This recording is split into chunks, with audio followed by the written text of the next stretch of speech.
Magandang araw sa ating lahat mga boxing fans sa anumang panig ng mundo.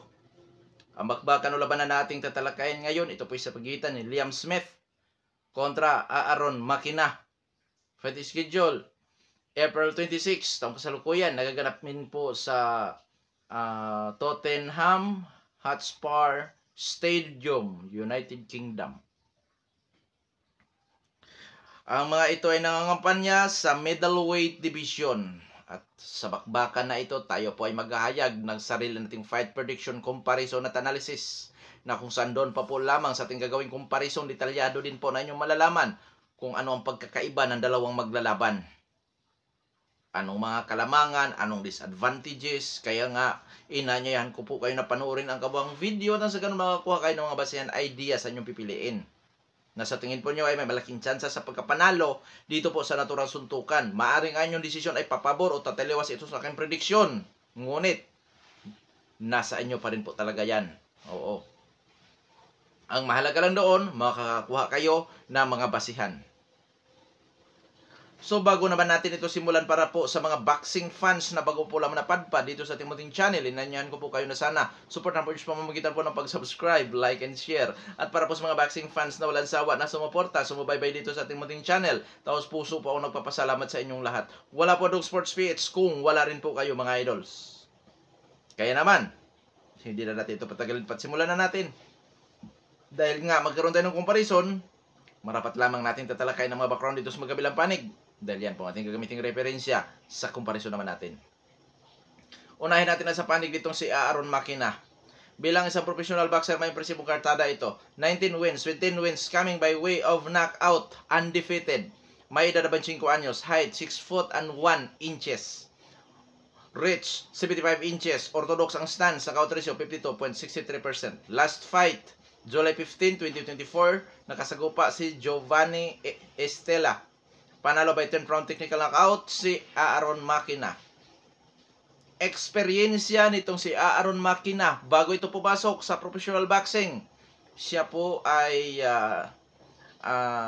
dating lumalaban sa amateur fights na may impresibong kartada na 161 wins with 9 losses lamang.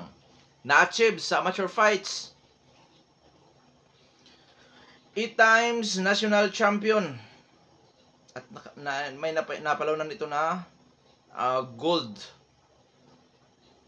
sa Schoolboy European Championship. Eksperyensya as a pro boxer. Mga nakasagupa nito mga idol sa pro fights na masasabi nating may magagandang kartada na rin. Si Giovanni Estela na may 14-0. Si Wisma Lima na may 10-0. Yan pa po lamang ang mga matinding na kalaban nito. Skills, a boxer puncher din po ang galawan nitong si Aaron Makina. Pressure, defensive, counter, brawler style. Sa depensa, average. May mga openings ito, lalo na po sa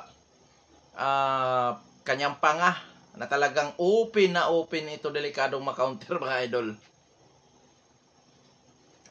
Napakasipag din ito, bumato ng mga kombinasyon, taglay ang power, timing at accuracy.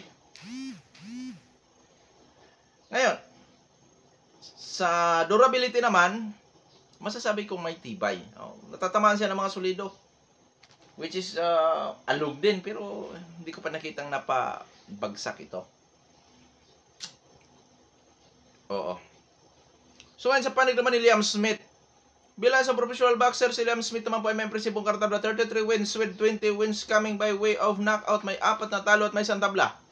Sa kanyang 4 na pagkatalo, 2 beses nakatikim ng knockout, technical knockout.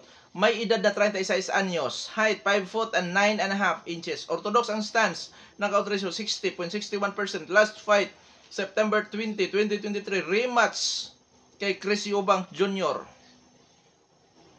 Talo itong si Smith sa rematch by 10th round, technical knockout. Eksperyensya ni Liam Smith, mga idol, siya po ay dating world champion dito po sa middleweight or sa super welterweight division. Kung inyong naalala, nakalaban na ito ni Canelo Alvarez noong 2016 na knockout siya sa isang budigang suntok ni Alvarez mga idol. 9 round knockout. Yan, doon yan natitikman ang pagkatalo. Sa unang pagkakataon talaga. na kung saan siya po ay nag-world champion noong 2015 hanggang 2016. Nakuha nga lang ni Canelo yan, mga idol. Nag-champion siya sa Super Welterweight Division sa WBO. So sa Super Welterweight pala siya, mga idol. 2018, nakasagupa din ito si Jaime Munguia. Oo, natalo siya doon. Tapos nakasagupa niya si Chris Eubank, si JC Vargas. So matitindi pala nakalaban itong si Liam Smith. Skills. Masasabi kong boxer puncher din. Hindi ko masabing technical kasi nga nakipagsabayan din ito eh. Malimit nga makipagsabayan ito. Pressure, defensive, counter, burst style. Maganda rin ang depensa nito, mga idol. Oh, may waving, cover sa panga. Mas may galaw ang ulo nito, mga idol, kumbaga. Taglay ang power, timing, accuracy, hand speed. Sa durability, 2 beses na ito nakatikim na knockout, which is una niya natikman ang pagka-technical knockout sa laban kay Canelo, which is sa budiga siya nadali. Tapos, dito naman kay Eubank sa huling laban, mga idol, itinigil ng referee. So, ngayon, dadako na tayo sa ating gagawing comparison. Rank 13 sa middleweight division si Aaron Makina out of 1,987. Samantalang si Liam Smith dahil inactive, wala sa ranking ng BoxRec. Ngunit sa boxing scene, rank 10 ito sa WBC. Sa dako na pagdadawsan sa laban, which is taga Ireland, itong si Aaron Makina, samantalang itong si Liam Smith ay taga United Kingdom. So magsisilbing dayo dito si Aaron Makina, mga idol. Advantage yan kay Liam Smith. Yung siya ang dadayuhin. Alam nyo na ibig kong sabihin, hindi ko napahabain masyado yan, mga idol. So dadako naman tayo sa physical na appearance ng dalawang maglalaban. 36 anyos si Liam Smith. Kalilipas lang sa kanyang prime po talaga. Samantala itong si Aaron Makina, kalakasan, which is katutungtong lang nito sa edad na 25 anyos. Peak prime na po yan. Tapos yung isa, lipas na sa prime, which is kalilipas lang naman. 36 years old. So advantage yan nung bata. So advantage ng bata itong sitwasyon ngayon dahil matanda na si Smith, tapos bata pa si prime si Makina, kalilipas lang sa prime nitong si Smith. Ngayon dadako naman tayo sa height, reach, power, kung sino po ang may advantage. Sa height, 5 foot and 9.5 inches ang height nitong si Smith. 6 foot and 1 inches naman si Aaron Makina. So 10, 11, 12, 13. So 3.5 inches ang itinangkad nitong si Aaron Makina. Oo, at kombinasyon na po yan sa reach. So height, reach, lamang si Makina. Ngunit, pagdating sa knockout ratio, 60.61% ang knockout ratio ni Smith. 52.63% ang knockout ratio ni Makina. So, lamang-lamang sa height, reach si Makina, pero lamang naman sa power itong si Smith, mga idol. Ngayon, dadako tayo sa activity fights. Last fight ni Liam Smith, September 20, 2023. So, nag-isang taon noong September 2024. September. Ito.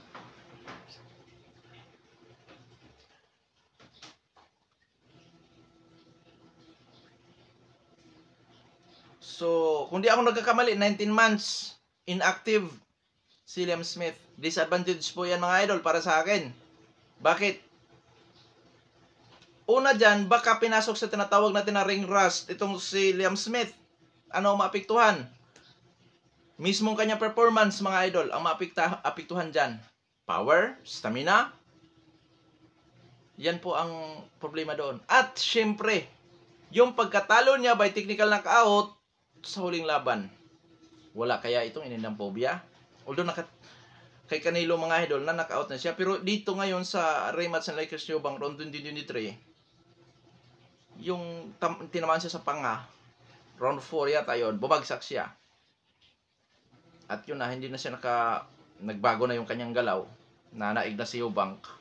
Sanhi ng pinatigil lang ng referee ang laban. So yun nga, posibleng kung naka-recover man siya kay Canelo sa budiga, pero ito sa mukha naman. So expose si Smith, mga idol. Experience siya.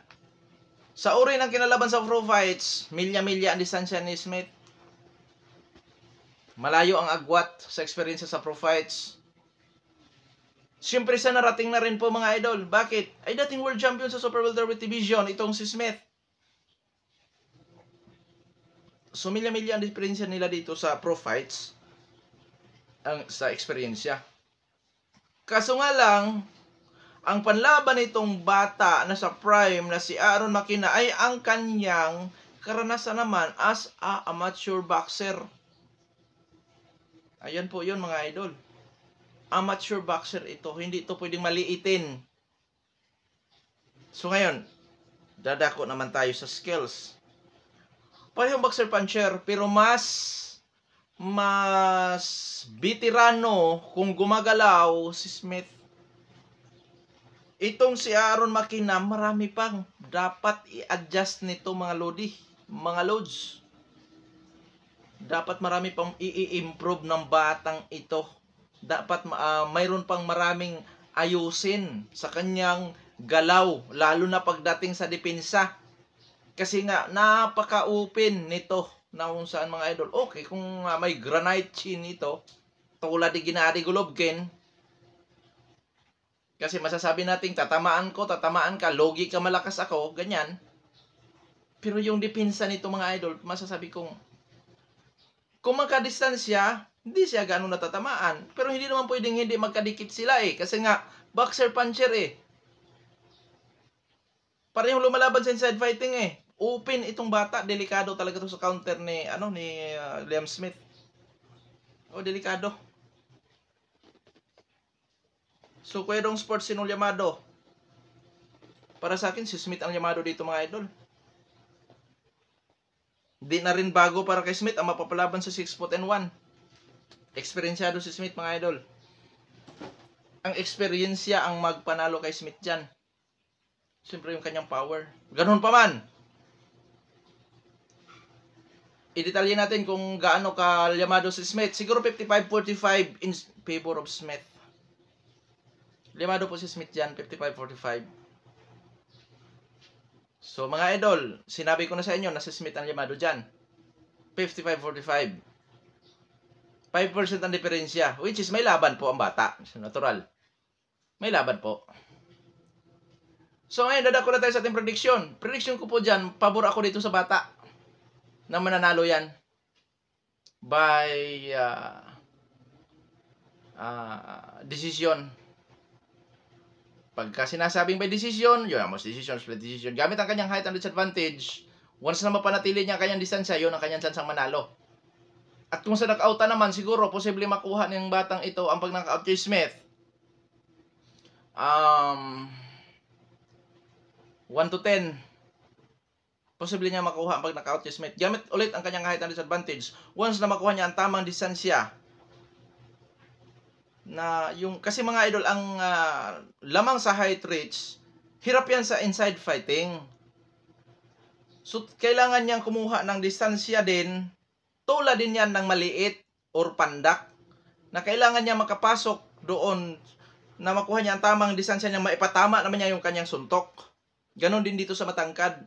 Kailangan din niyang ipanatili ang kanyang distansya para makakakuha siya ng magandang adjustment at maipatama niya ng solido ang kanyang suntok. Dahil kung nasa close fight, inside fighting, although hindi naman lahat na mga may matataas na range or reach, mga idol, hindi epektibo sa inside fighting. Pero malimit talaga, hirap ang matangkad sa close fight dahil nga dadaan lang yung suntok niya, lalayo ng pinanggalingan. Di ba? Ganyan.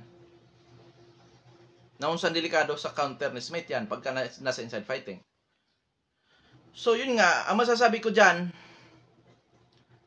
pagka nakakuha ng magandang timing adjustment itong bata, makapagpatama ng solidong suntok, dahil expose itong si Smith, yun ang sanhi na pwedeng mapabagsak si Smith, or pag malas-malasin, pwede pa siyang ma-knockout dyan. Siguro yun nga, 1 to 10. Ngayon, dahil yamado si Smith dito sa ating ginagawang comparison, ano naman ang posibleng ikapanalo ni Smith? Knockout, mga idol. 1 to 10 din ang masasabi ko. Bakit? Posibleng masamantala ni Smith ang mga openings ng batang ito. Kakulangan sa depensa ng batang ito, posibleng makounter yan ni Smith. Sanhin ang pagka-knockout ng batang ito, 1 to 10. Pero magsimula yan nasa mga round 5. O, pagsimula yan na may babagsak sa round 5 hanggang doon na sa round 10. At syempre, gamit ang power ni Smith at eksperyensya, kombinasyon sa kanyang skills, posible din niyang maidomina ang buong laban. At kung ang labanan na yan, magkaroon lang ng close fighting sa scorecard, advantage para kay Smith. Bakit? Siya po ang dinarayo. Bakit Yodong Sports pumabor ka sa bata? Gayong lugi pa lamang ang bata dito sa skills. May mga openings pala na matitinding matamaan ng counter. Lalo na kung mag-overhand right itong si Smith. Naku po. Open pa naman tong bata. Dito mga idol, kaya naman ang bata ang pinaboran ko dito dahil expose si Smith. Expose.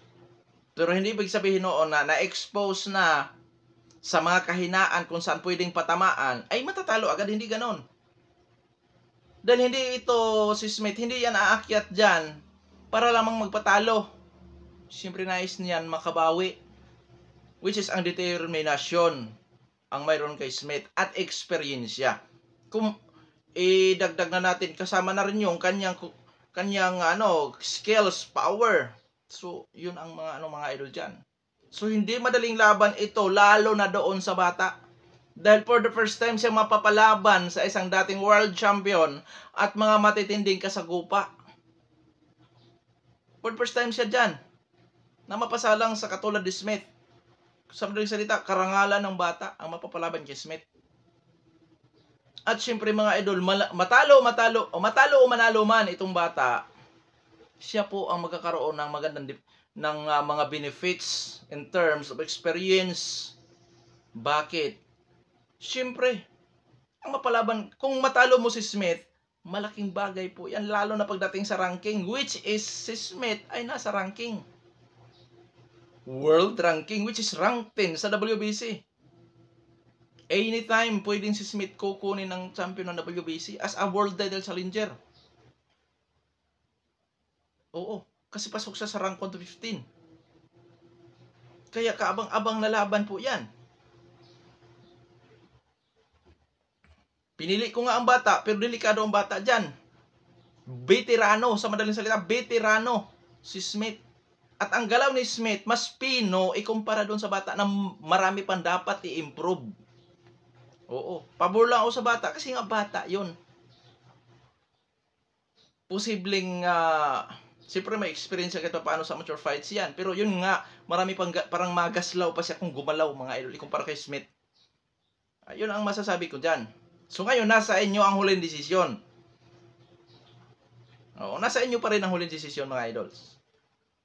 So, hanggang dito na lamang. Ito Pandong Sports PH. God bless. Muntik kong kalimutan pala. I-upload ko din sa araw na ito, kundi po tayo, magigipit sa oras, ang labanan sa pagitan ni Navarrete at ng ating kawan si Charlie Suarez. Which is malapit na po yan. Hanggang dito na lamang. Ito Pandong Sports PH. God bless po sa ating lahat.